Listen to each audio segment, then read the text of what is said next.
Bunga di Batu Cadas. Audiobook, novel silat. Cerita, Esa Mintarja. Jilid 17. Berbeda dengan mereka adalah Juiring.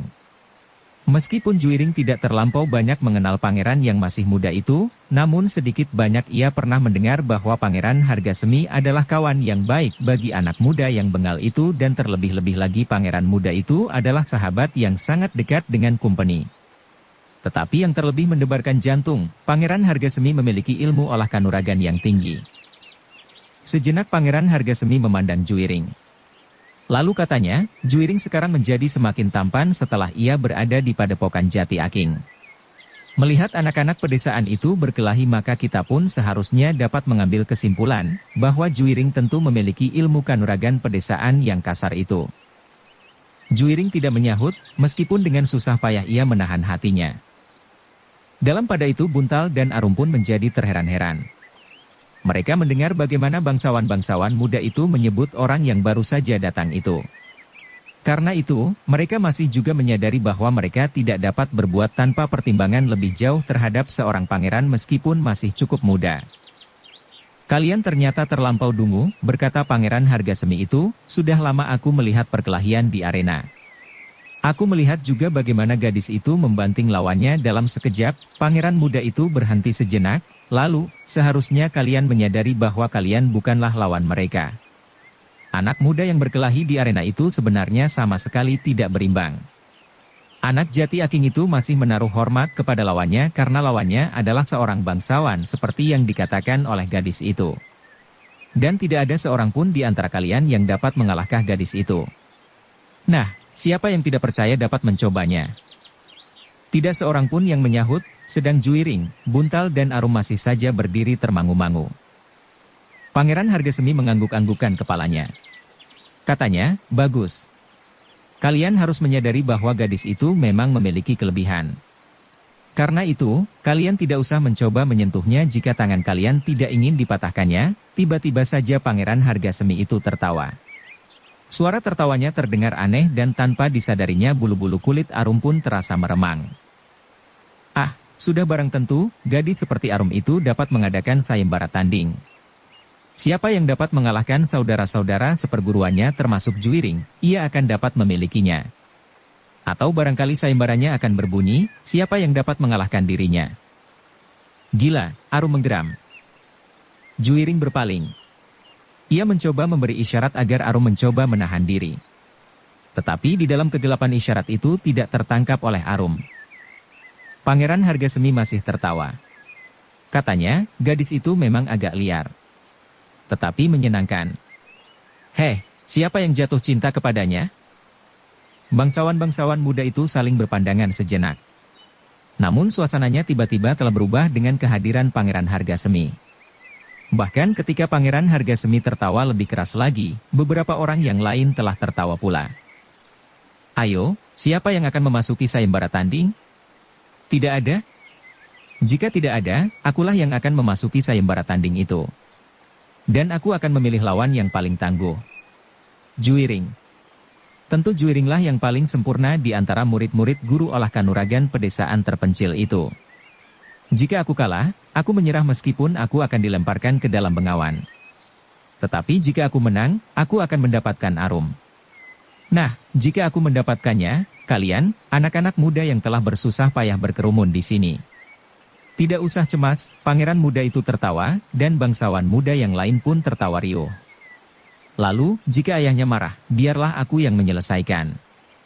Jika ia mempunyai sepasukan cantrik, aku akan meminjam 3 orang Kumpeni. Tak ada orang yang dapat melawan Kumpeni sekarang. Betapa tinggi ilmunya, jika tubuhnya tersentuh peluru, maka ia pun akan mati." "Cukup," teriak Arum yang tubuhnya menjadi gemetar, "aku akan berkelahi sampai mati." Tetapi Pangeran Hargasemi tertawa, "Jangan mati. Aku dapat mengalahkanmu tanpa membunuhmu." Kemarahan Arum tiba-tiba telah membakar ubun-ubunnya. Tetapi dengan demikian mulutnya justru seakan-akan tersumbat karenanya. Dalam pada itu, tanpa disadari, berbaring Juiring dan Buntal melangkah mendekati Arum. Memang tidak ada cara lain daripada mempertahankan kehormatan itu dengan apa saja yang dimilikinya, termasuk nyawanya. Tetapi Pangeran Hargasemi tidak menghiraukannya. Katanya, kalian akan menjadi saksi. Dan untuk itu kalian akan mendapat upah daripadaku nanti. Nanti atau besok atau lusa. Suara tertawa pun meledaklah di pinggir bengawan itu. Wajah Arum rasa-rasanya seperti tersentuh bara. Oleh kemarahan yang memuncak, maka tubuhnya menjadi gemetar. Nah, baiklah kalian bertiga berkelahi bersama-sama. Aku tidak berkeberatan, ia berhenti sejenak, lalu, jika terjadi sesuatu atas kalian, terutama atas Juiring, maka bukan maksudku menyeret kemarahan Kamas Ranakusuma. Aku tahu bahwa Juiring menyandarkan diri kepada Kamas Pangeran, karena Kamas Pangeran adalah seorang senapati yang berpengaruh. Tetapi pengaruhnya tidak akan dapat menyentuh aku, karena seperti Kamas Pangeran, aku pun mempunyai sahabat perwira-perwira kumpeni. Pamanda, berkata Juiring yang sudah tidak dapat menahan hati lagi, aku mohon maaf, bahwa jika aku menentang kehendak Pamanda, bukan berarti aku menentang kehendak orang tua. Tua dalam pengertian darah, karena agaknya umur Pamanda tidak jauh di atas umurku. Tetapi aku terpaksa mencegah Pamanda bertindak sewenang-wenang. Pangeran Hargasemi tertawa. Katanya, kau memang belum mengenal aku. Aku memiliki kemampuan berkelahi melawan kau bertiga. Bahkan lipat dua sekalipun. Karena itu jangan berusaha mencegah aku. Pamanda. Apakah demikian contoh yang Pamanda berikan kepada kami, anak-anak muda ini? Pangeran yang masih muda itu tertawa terbahak-bahak. Suaranya menggelepar di sepanjang tepi bengawan. Katanya di sela derai tertawanya, jangan berbicara tentang anak-anak muda, tentang contoh yang baik dan yang buruk. Sekarang marilah kita berbicara dengan jujur. Aku ingin gadis itu. Itu adalah pengakuan yang jujur. Dan anak-anak muda memang harus jujur. Itukah kejujuran yang Pamanda ajarkan kepada kami? Juga seandainya kami ingin mengambil Kanjeng Kiai Pleret sekalipun. Karena kami ingin jujur, maka kami harus datang menghadap Kanjeng Susuhunan dan mohon untuk mengambil tombak itu? Jangan banyak bicara lagi. Kau tidak dapat melawan aku dipandang dari segala segi. Derajatku lebih tinggi, karena aku pangeran. Umurku lebih tua meskipun sedikit, dan ilmuku lebih mantap dari ilmumu. Nah, kau mau apa? Kau tidak dapat berbuat apa-apa. Aku adalah seorang pangeran. Darah Juiring tiba-tiba telah mendidih. Meskipun ia menyadari bahwa Pangeran Hargasemi adalah seorang anak muda yang memiliki ilmu yang hampir sempurna, namun ia tidak mempunyai jalan lain. Namun sekali lagi tepian itu diguncang oleh suara tertawa berkepanjangan. Suara itu datang dari sebuah rakit di pinggir bengawan. Rakit yang tiba-tiba saja berada di tempat itu tanpa diketahui kapan datangnya. Kini semua mata tertuju ke arah rakit itu. Sebuah pelita minyak terletak di ujungnya. Di sebelah pelita itu duduk seseorang sambil memeluk lututnya. Para bangsawan yang ada di tepian bengawan itu menjadi termangu-mangu sejenak. Seolah-olah mereka telah melihat sesuatu yang tidak sewajarnya. Suara tertawa itu pun kemudian mereda. Orang yang berada di dalam rakit itu masih duduk sambil memeluk lututnya di sebelah pelita minyak yang menyala. Pangeran Hargasemi yang merasa dirinya mempunyai kemampuan yang tanpa tanding di antara para bangsawan itu pun kemudian melangkah maju. Didekatinya rakit yang berhenti di pinggir bengawan itu sambil bertanya, siapakah kau hei? Orang di atas rakit itu masih belum menjawab, siapa kau dan apakah maksudmu mengganggu kami yang sedang bermain-main? Maaf pangeran, jawab orang itu, bukan maksud kami mengganggu pangeran yang sedang bermain bersama para bangsawan muda dari Surakarta ini. Tetapi aku sangat tertarik kepada permainan yang Tuan lakukan. Apakah yang telah menarik perhatianmu? Permainan itu sendiri. Agaknya pangeran sedang bermain kekuasaan. Di sini ada dua orang anak-anak dari pedesaan. Seorang laki-laki dan seorang perempuan. Di antara sekian banyak bangsawan muda, bahkan ada seorang pangeran yang masih muda pula, tetapi hanya seorang sajalah yang berpihak kepada kedua anak pedesaan itu. Itulah yang menarik. Menurut pendapatku permainan itu kurang adil. Bagaimana jika jumlah para bangsawan yang ada itu dibagi? Kemudian beradu binten. Atau bantingan di atas pasir. Siapa kau hei? Apa kepentinganmu dengan permainan kami ini? Tidak apa-apa. Tetapi sama sekali tidak adil.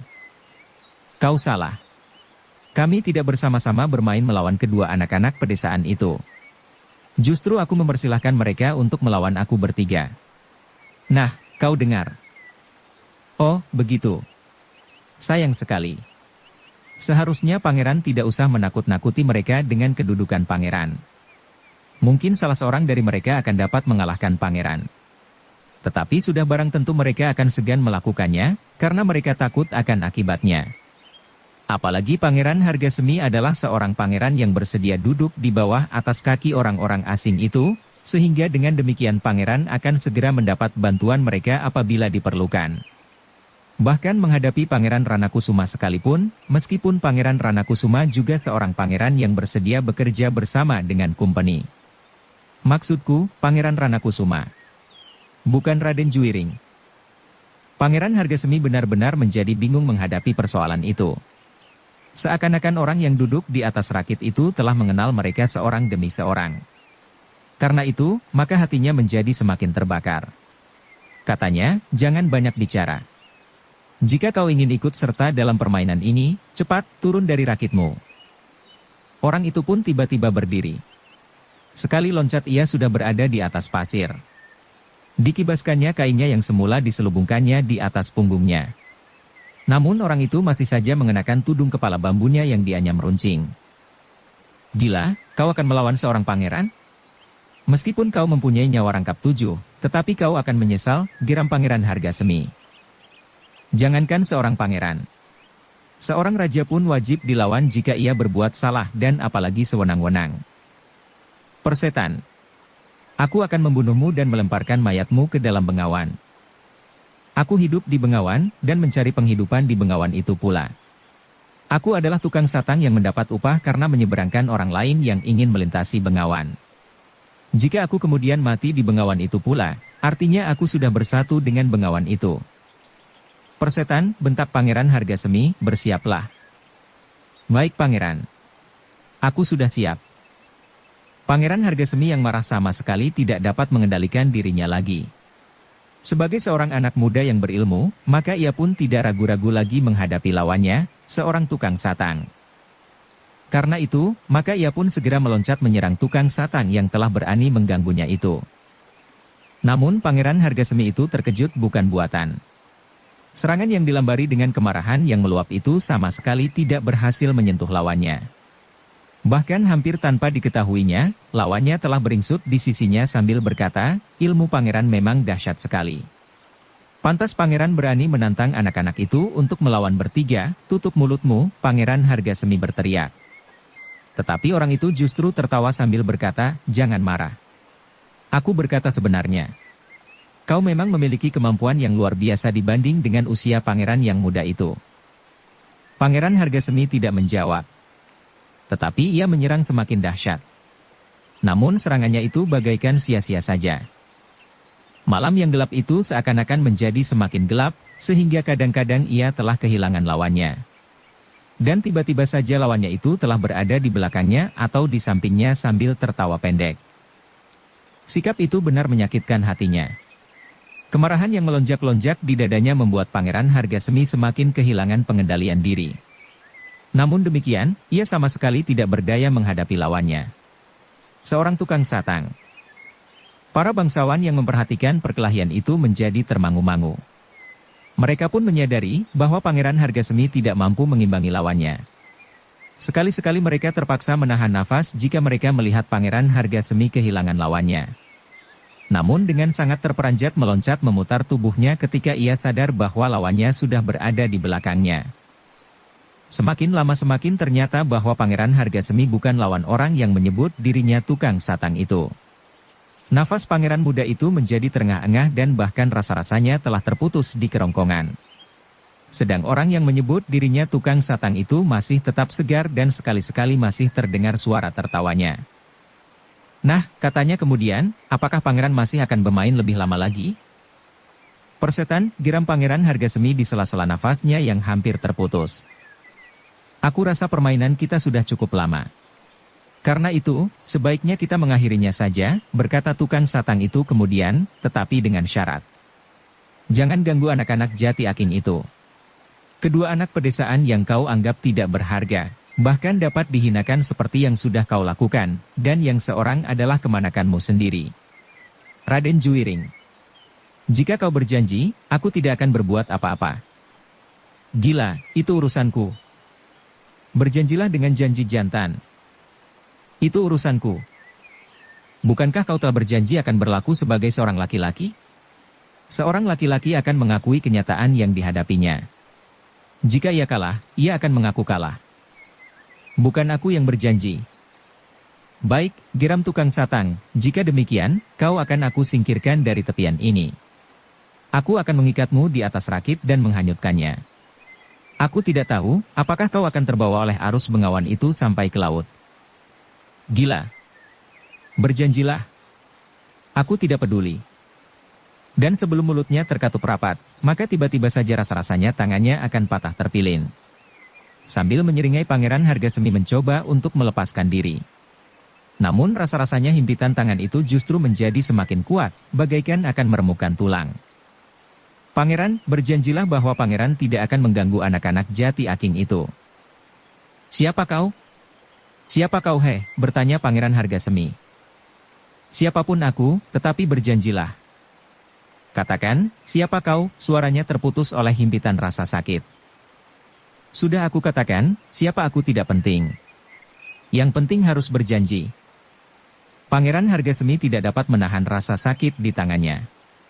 Karena itu, maka betapapun beratnya ia akhirnya berkata, karena kegilaanmu saja maka aku terpaksa memenuhinya. Terima kasih. Apapun alasannya. Aku percaya bahwa kata-kata yang pangeran ucapkan ini adalah kata-kata seorang laki-laki. Terlebih-lebih lagi kata-kata seorang kesatria. Perlahan-lahan tangan yang terpilin itu pun dilepaskannya. Dan sambil menyeringai Pangeran Hargasemi memijit tangannya yang kesakitan itu. Namun tiba-tiba ia berkata, tukang satang. Apakah kau sangka bahwa kau dapat melawan kami semuanya? Tukang satang itu terkejut. Dengan heran ia bertanya, apakah maksud pangeran? Aku dapat memerintahkan kemanakanku untuk mengepung dan menangkapmu. Itu tidak mungkin. Itu tidak jantan. Aku tidak peduli. Tetapi kau harus ditangkap karena kau berani melawan seorang pangeran yang berkuasa di Surakarta ini. Tukang satang itu termangu-mangu sejenak. Lalu, jadi, maksud pangeran akan ingkar janji. Jika perlu. Untuk menegakkan kedamaian di Surakarta. Sejenak tukang satang itu berdiam diri. Namun kemudian, suatu masa yang suram benar-benar telah melanda Surakarta. Seorang bangsawan tertinggi di Surakarta sudah tidak memenuhi janjinya. Ini adalah pertanda yang buruk bagi kerajaan yang sudah rapuh ini. Sebentar lagi pasar akan kehilangan gemanya, dan telaga akan kehilangan mata airnya. Surakarta akan menjadi suatu kerajaan yang miskin. Bukan miskin harta benda karena justru akan datang berlimpah, tetapi miskin harga diri, terutama harga diri sebagai suatu bangsa. Kata-kata itu terasa menyentuh hati para bangsawan itu. Sejenak mereka termangu-mangu. Namun yang sejenak itu telah membuat setiap dada rasa-rasanya menggelepar. Tetapi ternyata bahwa Pangeran Hargasemi sama sekali tidak mau mendengar kata-kata di sudut hatinya yang paling dalam. Bahkan ia berteriak, aku akan menyeretmu menghadap kumpeni yang akan menyuapimu dengan peluru. Meskipun kau mempunyai aji tameng wajah sekalipun, kau tidak akan dapat menghindarkan diri dari maut, tetapi tukang patang itu menggeleng. Katanya, tidak. Peluru bagiku tidak lebih berbahaya dari sebilah keris yang baik. Ujung peluru tidak akan mampu melubangi tudung kepalaku yang terbuat dari bambu ini. Tetapi keris yang baik, atau tombak Kiai Baru misalnya, akan dapat menyobek kulitku. Pangeran Hargasemi termangu-mangu sejenak. Dan tukang satang itu berkata lagi, Pangeran. Aku menjadi heran. Pangeran adalah seorang yang berilmu. Seharusnya Pangeran mengetahui bahwa kita tidak perlu merasa diri kita kecil menghadapi peluru. Seharusnya Pangeran mengetahui bahwa kita dapat melindungi diri kita terhadap keganasan peluru itu. Sejenak Pangeran Hargasemi terdiam. Sekilas terbayang kekuatan-kekuatan gaib yang pernah dimiliki oleh para bangsawan di Surakarta. Para prajurit dan penghuni-penghuni padepokan yang tersebar. Meskipun mereka tidak kebal sekalipun, namun mereka mempunyai kemampuan untuk melawan peluru. Kecepatan tangan mereka melontarkan pisau-pisau kecil dan ketepatan bidik mereka, sama sekali tidak kalah dari ketangkasan peluru kumpeni. Tetapi ketika ia menyadari bahwa ia berdiri di antara para bangsawan muda, dan ketika ia menyadari kekalahannya melawan tukang satang itu, kemarahannya telah membakar jantungnya kembali. Dan sekali lagi ia berteriak, "Tangkap tukang satang itu!" Para bangsawan muda itu menjadi ragu-ragu. Mereka menyadari bahwa tukang satang itu memiliki ilmu yang luar biasa, sehingga untuk menangkapnya bukanlah suatu pekerjaan yang mudah. Namun terdengar sekali lagi perintah Pangeran Hargasemi, "Tangkap orang itu. Aku akan melumpuhkannya, sementara kalian mengepung agar ia tidak dapat lari. Kalian dapat menyerang dari segala arah, dan kemudian menangkap dan menyeretnya, agar tidak menjadi kebiasaan tukang satang untuk menentang para bangsawan." Sekilas tampak tukang satang itu berdiri seakan-akan membeku. Namun kemudian ia berkata, "Jangan memaksa aku melakukan perlawanan. Kalian harus menyadari bahwa kalian adalah anak-anak ingusan yang merasa dirinya mampu melangkahi Gunung Kelut. Jika aku terpaksa berkelahi melawan kalian, maka anak-anak Jati Aking itu tentu akan berpihak kepadaku. Kami berempat akan membuat kalian tidak dapat bangkit lagi sampai matahari terbit besok dan membiarkan kalian terbaring di tepian ini. Kalian akan digantung karena perbuatan itu," desis seorang bangsawan yang bertubuh kecil. "Kalian tidak akan dapat menemukan aku. Kami akan menangkap semua tukang satang di Surakarta." Tukang satang itu tertawa. Katanya, "Kalian tentu tidak akan dapat menemukan aku. Mungkin rakitku. Tetapi sesudah ini untuk beberapa lamanya aku tidak akan turun ke Bengawan. Aku akan menghindari penangkapan yang memang mungkin saja kalian lakukan." "Gila. Kau mengorbankan kawan-kawanmu untuk keselamatanmu." "Bukan maksudku. Tetapi jika demikian, kalianlah yang bertindak sewenang-wenang." Pangeran Hargasemi termenung sejenak. Namun kemudian katanya, "Dan kau akan mati kelaparan karena kau tidak mendapatkan nafkah untuk waktu yang panjang, karena setiap kali kami akan mencarimu." "Ada beberapa alasan. Pangeran tidak mengenal aku dengan baik. Ada berpuluh-puluh orang tukang satang yang berpakaian seperti aku.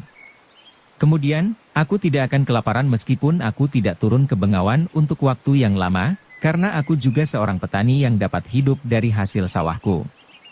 "Apakah dengan demikian pangeran juga akan menangkap semua petani di Surakarta? Atau barangkali di daerah yang lebih sempit, aku adalah petani dari Sukawati." Pengakuan itu bagaikan guruh yang meledak di atas tepian. Anak-anak dari Jati Aking itu terkejut bukan buatan. Mereka sudah pernah mengenal petani dari Sukawati. Tetapi tiba-tiba saja di malam hari mereka sama sekali tidak dapat mengenalnya. Karena itu maka mereka pun segera mencoba untuk mengamatinya di dalam gelapnya malam. Tetapi, rasa-rasanya orang yang menyebut dirinya petani dari Sukawati ini memang agak lain. Orang ini agaknya lebih pendek sedikit dari orang yang dikenalnya bernama petani dari Sukawati itu. Tudung kepalanya yang tinggi itulah barangkali yang membuat ia agak lain. Biasanya ia memakai caping yang rendah, berkata Juiring di dalam hatinya. Namun dalam pada itu bukan saja ketiga anak-anak Jati Aking itu yang terkejut mendengar pengakuan tukang satang yang menyebut dirinya juga sebagai petani dari Sukawati. Beberapa orang di antara mereka pernah mendengar nama itu. Pernah mendengar seseorang menyebut dirinya petani dari Sukawati tanpa menyebut nama sebenarnya. Rudira yang pertama-tama menjumpainya pernah bercerita kepada saudara-saudaranya tentang orang yang menyebut dirinya petani dari Sukawati itu. Karena itu, maka dada mereka menjadi semakin berdebaran. Pangeran Hargasemi yang merasa dirinya paling tua di antara para bangsawan kemanakannya itu pun berdiri termangu-mangu untuk beberapa lamanya. "Nah Pangeran," berkata petani dari Sukawati, "Pangeran dapat menangkap semua petani dari Sukawati. Tetapi kami adalah rakyat yang tinggal di dalam daerah kalenggahan Pangeran Mangkubumi. Karena itulah maka setiap tindakan terhadap kami, para petani dari Sukawati, Pangeran harus mempersoalkannya lebih dahulu dengan Pangeran Mangkubumi." Pangeran Hargasemi masih tetap berdiam diri. Ia menjadi bingung menghadapi keadaan yang tidak terduga-duga itu. Karena itu, maka untuk beberapa lamanya ia berdiri saja seperti patung. Dalam pada itu, terdengar tukang satang yang juga menyebut dirinya petani dari Sukawati itu berkata, "Sudahlah Pangeran. Kita hentikan persoalan ini sampai di sini. Biarlah anak-anak Jati Aking itu pergi tanpa diganggu dan tanpa mengganggu pangeran dan para bangsawan-bangsawan muda yang lain. Aku pun akan minta diri. Mudah-mudahan pangeran tidak membuka persoalan dengan kakanda pangeran, yang mempunyai kalenggahan di daerah Sukawati itu. Jika pangeran berurusan dengan pangeran Mangkubumi, maka pangeran agaknya akan menyesal, karena pangeran sudah mengetahui sikap dan pendirian pangeran Mangkubumi. Pangeran Hargasemi sama sekali tidak menjawab. Dan orang itu berkata kepada Juwiring, "Nah Raden Juwiring, bawalah kedua anak itu kembali. Udara malam di pinggir Bengawan ini agaknya kurang baik bagi mereka dan bagi Raden Juwiring sendiri." Juwiring menjadi ragu-ragu sejenak. Namun orang itu berkata, "Silahkan. Aku pun akan pergi dari tempat ini.